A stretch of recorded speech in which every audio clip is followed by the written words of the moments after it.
제14장.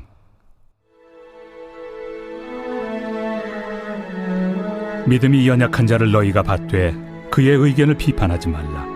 어떤 사람은 모든 것을 먹을 만한 믿음이 있고 믿음이 연약한 자는 채소만 먹느니라. 먹는 자는 먹지 않는 자를 업신여기지 말고 먹지 않는 자는 먹는 자를 비판하지 말라. 이는 하나님이 그를 받으셨습니다. 남의 하인을 비판하는 너는 누구냐? 그가 서 있는 것이나 넘어지는 것이 자기 주인에게 있음에 그가 세움을 받으리니 이는 그를 세우시는 권능이 주께 있습니다. 어떤 사람은 이 날을 전날보다 낮게 여기고 어떤 사람은 모든 날을 같게 여기나니 각각 자기 마음으로 확정할지니라. 나를 중히 여기는 자도 주를 위하여 중히 여기고 먹는 자도 주를 위하여 먹으니 이는 하나님께 감사하며 먹지 않는 자도 주를 위하여 먹지 아니하며 하나님께 감사하느니라. 우리 중에 누구든지 자기를 위하여 사는 자가 없고 자기를 위하여 죽는 자도 없도다. 우리가 살아도 주를 위하여 살고 죽어도 주를 위하여 죽나니 그러므로 사나 죽으나 우리가 주의 것이로다.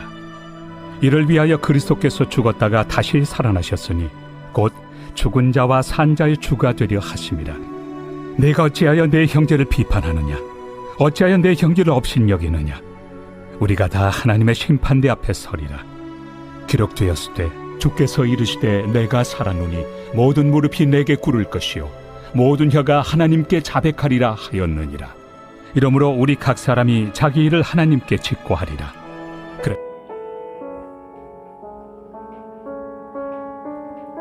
교회 안에는 이 다양한 사람들이 모여 있습니다. 이 믿음도 그리고 다 다르죠. 믿음이 강한 분이 있는가 하면은 이 믿음이 약한 사람도 있습니다.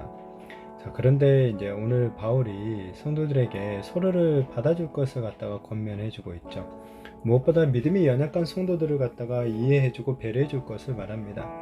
이 연약한 성도를 이렇게 받아주는 것, 이해해주는 것, 신앙의 사실을 핵심으로 볼 수가 있죠. 초대교회에서 유대인과 헬라인의 연합을 가로막는 가장 큰 장벽이 있었는데 음식 문제였어요. 유대인이 예수를 믿고 그리스도인이 되었지만은 이제 오랫동안 이제 가져왔던 그런 율법에 그게 있기 때문에 이방인들과 같은 자리에 앉아가지고 뭐 돼지고기 같은 부정한 음식을 먹기는 아마도 힘들었겠죠. 자, 그런데 함께 이렇게 음식을 놔주지 못하면은 서로 결국엔 교제가 힘든 것도 사실이에요. 이런 문제 앞에서 바울은 헬라인 또는 유대인이라는 단어를 쓰지 않고 믿음이 연약한 자를 받아주라 라고 하면서 서로 용납할 것을 갖다가 권면하고 있죠. 유대인이 보기에는 율법에 따르지 않는 헬라인이, 그리고 헬라인이 보기에는 율법에 얽매여서 자유가 없는 유대인이, 그러니까 서로가 보기에 서로들이 믿음이 연약한 자처럼 보이는 거죠. 이렇게 바울은 상대방을 업신여기거나 함부로 판단하지 말라고 합니다. 하나님께서 주인이시고 우리 성도들은 하인인데 이 하인이 지금 주인의 역할을 가르치고 다른 똑같은 하인에게 자신의 기준을 강요하게 되면은 이 하인들끼리 불화가 일어나기 마련인 거죠. 바울은 절기를 지키는 문제도 역시 마찬가지라고 합니다. 교회는 더 이상 어떤 유대인만의 공동체가 아니기에 서로의 다름을 용납하고 하나됨을 지키는 데 최선을 다할 것을 갖다가 권면하고 있죠. 자, 이처럼 성도들은 무엇보다도 서로를 좀 받아들여 줘야 돼요. 서로의 다름을 갖다가 넓은 마음으로 용납해 주어야 하는 거죠. 특히나 이제 믿은 지 얼마 되지 않은 이 연약한 성도들, 믿음이 연약한 성도들에 대해서는 더욱더 좀 넓은 마음으로 그들을 이해해 주고 성도로서의 바른 삶의 모습에 어떤 본을 갖다가 먼저 보여줘야 되는 거죠. 그리고 친절하게 이 잘못된 어떤 습관들에 대해서는 가르쳐 주어야 되는 거죠. 자, 그리고 나서 또 서로 함부로 판단해서도 안 되는 거죠.